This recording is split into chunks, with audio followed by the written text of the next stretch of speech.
Last Tuesday at 7:42 p.m., Amanda opened DoorDash on her phone.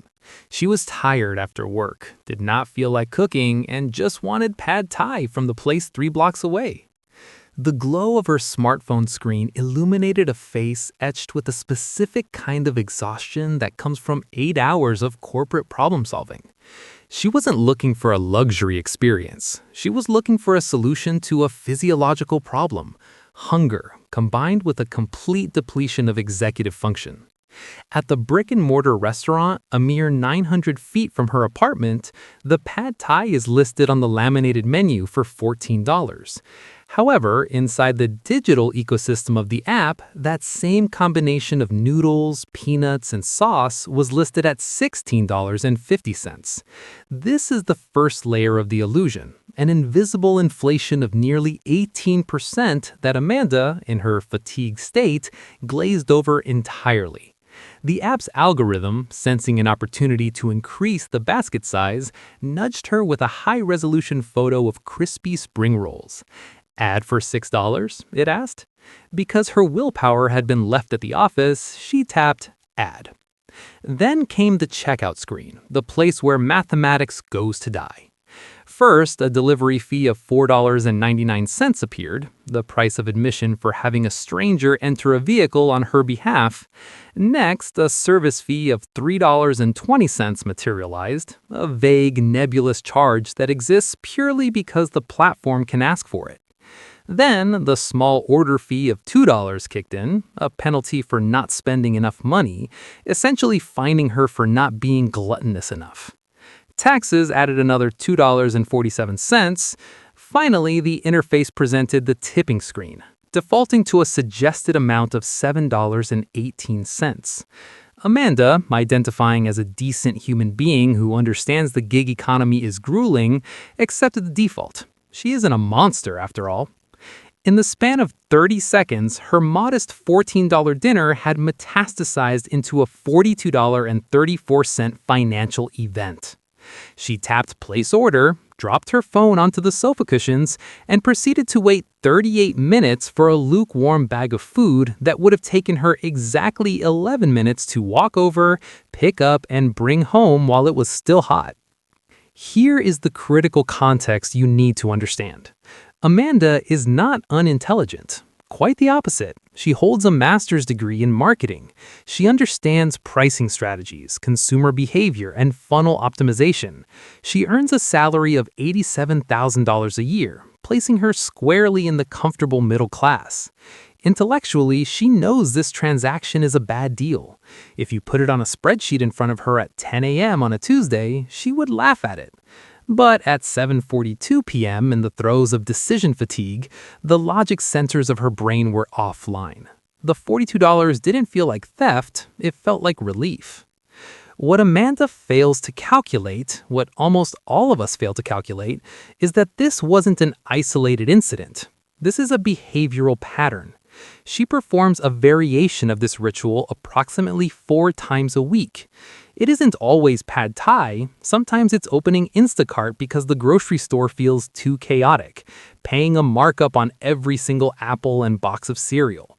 Sometimes it's clicking same-day delivery on Amazon for a phone charger she could buy at the Target 5 minutes away. Sometimes it's buying the pre-chopped onions because the idea of wielding a knife feels like manual labor. Sometimes it is buying the bookshelf that is already assembled because the flat-pack version requires an hour of Allen wrench struggle. She is paying a surcharge on her own existence. She is paying what I have termed the convenience premium. And when you aggregate these dozens of microtransactions over the course of a month and project them over a year, this premium is draining over $11,000 from Amanda's net worth annually. That is $11,000 evaporating into the ether of service fees, menu markups, surge pricing, and delivery commissions. She is effectively subsidizing her own exhaustion, creating a massive wealth transfer from her bank account to the shareholders of Silicon Valley tech giants, all while everyone gets rich except for her. My name is Bobby, and I have spent the last decade obsessing over the invisible leaks in our financial lives. I analyze how the modern economy is designed to bleed us dry, not through massive, obvious purchases, but through thousands of tiny, defensible cuts. If you've ever found yourself ordering dinner from a place you could see from your window, or clicking buy now to save a 15-minute trip, or paying extra for a service simply because you just didn't want to deal with it, you need to pay attention. Make sure to hit that subscribe button because what I'm about to deconstruct is how the modern economic engine has been retooled to tax your tiredness. I call it the laziness tax, and I guarantee you're paying it, likely to the tune of a fortune you could retire on. To understand the laziness tax, we have to stop looking at it as a series of personal failures and start looking at it for what it truly is: a deliberately engineered psychological exploit. This is not a natural market phenomenon. It's a trap. The entire convenience economy is built to leverage a glitch in the human operating system that behavioral economists call present bias, or sometimes hyperbolic discounting. The mechanism is simple but devastating. Your brain is wired for survival in the immediate present. It views a concrete, physical inconvenience right now as a massive visceral pain. It lights up the pain centers of your brain. Conversely, the financial cost of that convenience, paying an extra $28, is abstract. It's just pixels on a screen. It's a number detached from physical reality. Your brain pushes that cost into the future, into a mental bucket labeled later. We are terrible at comparing present efforts against future value. You feel the effort of walking 11 minutes intensely. You don't feel the loss of $28. It gets mixed into your credit card statement, hidden among other numbers, and forgotten by the time the payment is due. Your brain will always choose the path of least resistance in the present moment, even if the mathematical calculation is catastrophically stupid.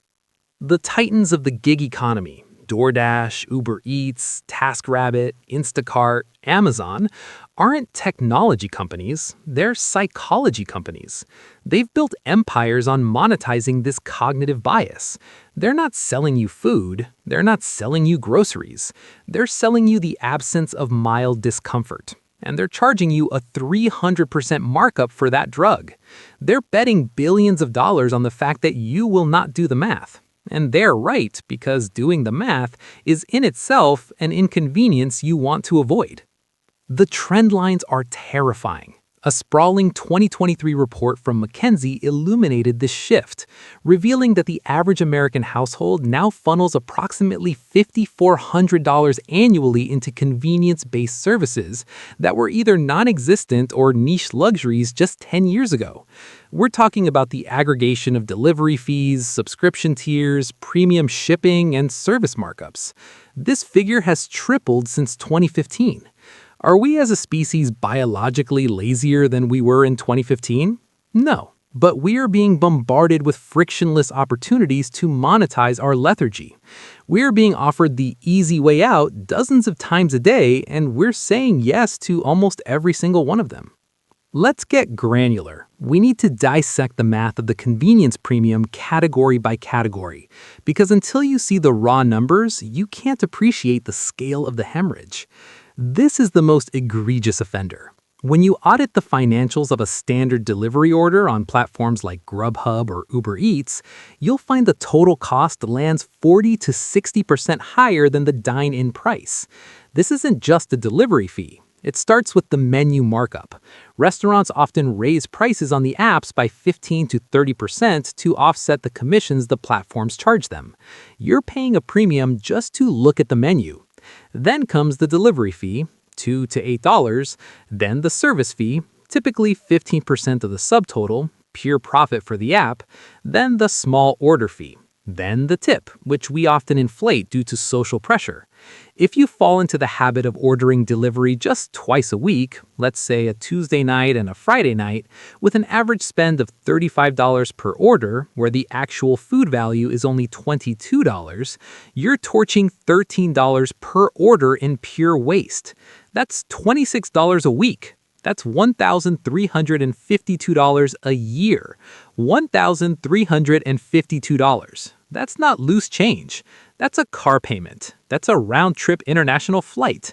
That's 4 months of maxing out a Roth IRA contribution. If you invested that waste money into an S&P 500 index fund compounding over 25 years, it would grow to over $100,000. Every time that brown paper bag lands on your doorstep, you're eating a piece of your own retirement. The second massive leak is grocery delivery. Services like Instacart, Amazon Fresh, or Walmart Plus present themselves as time savers, but the financial structure is predatory. First is the item markup. That gallon of milk that costs $3.99 in the store is listed for $4.49 in the app. That steak is $2 more per pound. This shelf price versus app price discrepancy typically adds 5 to 15% to your bill before you even hit checkout. Then add the service fee, 5 to 10%, then the delivery fee, $4 to $10,